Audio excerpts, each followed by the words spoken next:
Have you ever been deluged under a waterfall of communication and you just can't seem to do more than respond to emails and Slack messages and just people wanting your time and always asking you to do something to the point where you can't get your own work done? Yeah, this is a common experience in business for project managers, for line workers, for almost everybody. Even students can be prey to this sort of thing. This is GH Glade for Coaching ADD. And we're going to talk about ways of managing that waterfall of communication. First, we have two types of communication. We have that comes in real time. The knock on your door, the, hey, have you got a minute? And you might not. Or sent communication and notifications. Before I explain the flow, I find the most effective communication when it comes to that communication that comes on email, on various platforms, the asynchronous communication. I need to stress one basic principle. Communication needs to work in both ways, with mutual adherence to the rules that you decide to follow. Respect this principle and demand that others you work with respect it too. No exceptions, no putting yourself above anyone. Point taken? Now I can get to the details. Enjoy. What I'll say here might surprise you in an era where we value multitasking, even though multitasking is a total myth. That ability to juggle or seemingly juggle things simultaneously is a highly sought after skill in almost any job advertisement. But let's be real clear. Interrupting an ongoing task to do something else is highly ineffective. Simply put, it extends the time dedicated to a particular task. Doesn't know how many projects you get started if none of them get finished. And that's not just for the developers, project managers, even students can fall prey to this when you lose focus and it disturbs your work. Forbes magazine cites a study where it can take 15 minutes to regain high-level focus once you've lost it. There's another side to multitasking. The drawback seems to be more obvious than many. Interruption of others during work, and no matter which side you take, the disturber or the disturbed, it seems pretty clear such a practice shouldn't take place on any project team. Easier said than done, for sure. But let's get out of the multitasking box and let's look at things from a different angle. If you're finding this particular post useful, intriguing, stay in for more because the best is yet to come. But also, how about giving me a thumbs up? Okay, let's get on with it. If your fellow workers are not able to continue a task without your support, and you're not available at that moment, it is their job to find something productive to do.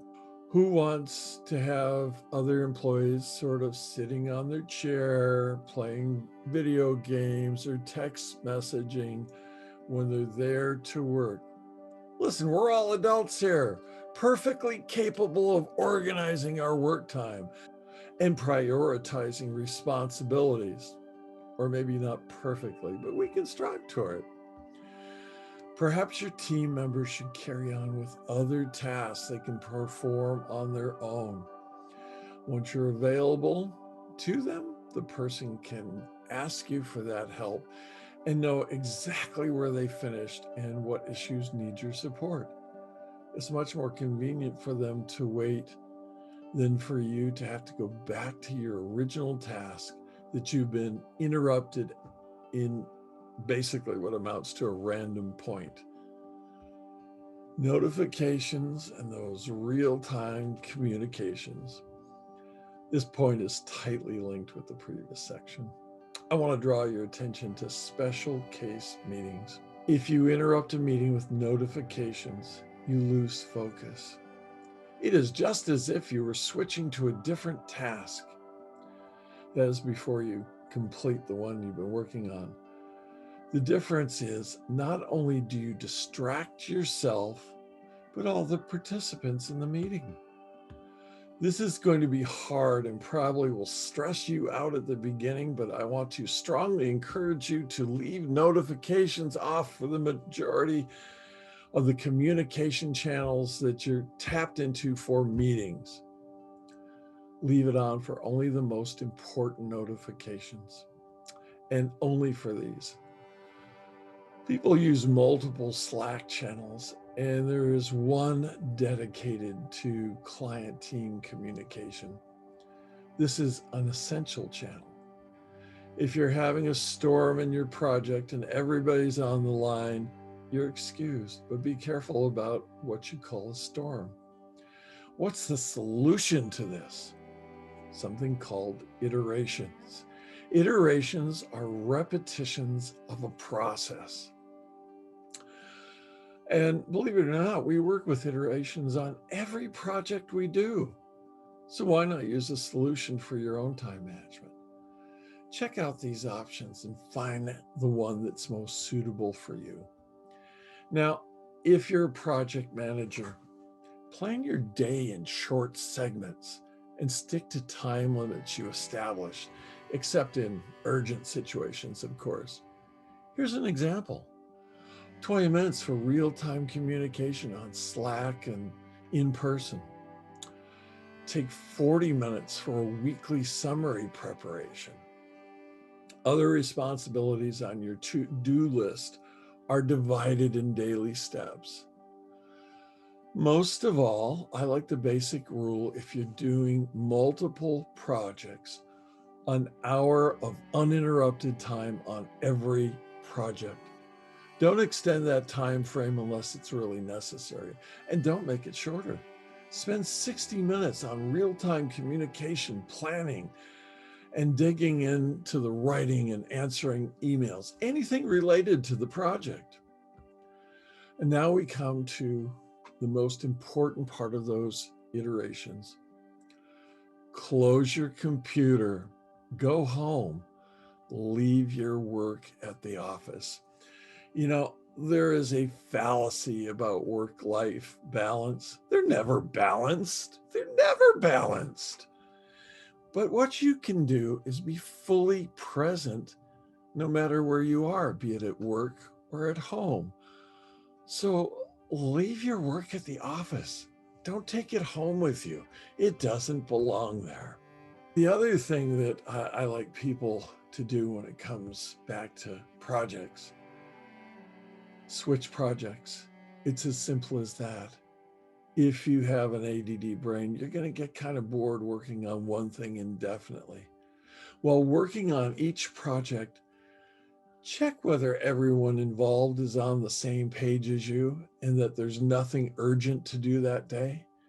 If there is, you might have to change your schedule, but while there can be exceptions to almost every rule, there is no exception to this: prioritize.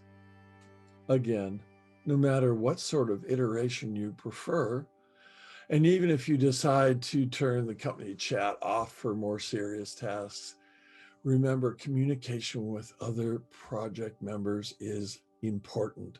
Don't forget about your team or your client. Let them know you're busy and working on something complex. Name the time you'll be available to talk, say 30 to 60 minutes, preferably. Can you save even more time? Absolutely. Create your plan for the next day before you finish your work. It's a good idea to decide what you're going to do the next day. Set tasks and priorities, and most importantly, list the things that you're just getting started with. This will help you switch to working mode from the morning's outset. Project management tools come in handy. One of the tools I really like is Trello. It's worth investigating. Use the resources and think ahead. It's your job as a project manager to be able to anticipate what's going to be needed in the future. If you can do something in advance, please do. When you plan your iterations for the next week, also have a chance to list some issues for the next 3 weeks. Organize these as well while you have the time. Make a note of the context of these tasks. This will save you a lot of time when you get back to the topic again and again. Make calls. Text chat is cool. I agree, but sometimes it's much easier said than typed. That's why with my clients, I discourage them from using text messages. Email gives you a longer format, and better yet, sometimes I like to just plain pick up the phone. If you want to save some of your time, your developer's time, or the client's time, apart from regular weekly calls, you can always set up an extra call to explain something, discuss an issue, or find out about something important. It involves the very same considerations you would make when deciding to text. It's also a personal contact. It gets you more connected with that person to actually talk with them. One of the things that I like people to remember that oftentimes we lose sight of is keep breaks between your calls and your meetings. I get it. Clients are important. It may be 20 minutes delay that it takes you to gather your thoughts and take a deep breath, but it's not going to make a total shambles of his or her schedule. Last but not least, help others in a smart way.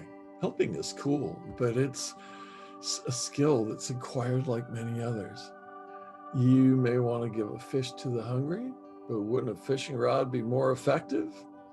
In other words, you don't have to answer every question directly and send all the links if somebody asks you for direction.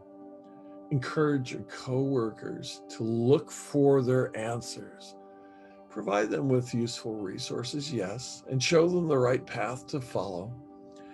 Sometimes it's worth spending an extra 5 minutes explaining the order to prepare someone to look for the answers on their own time.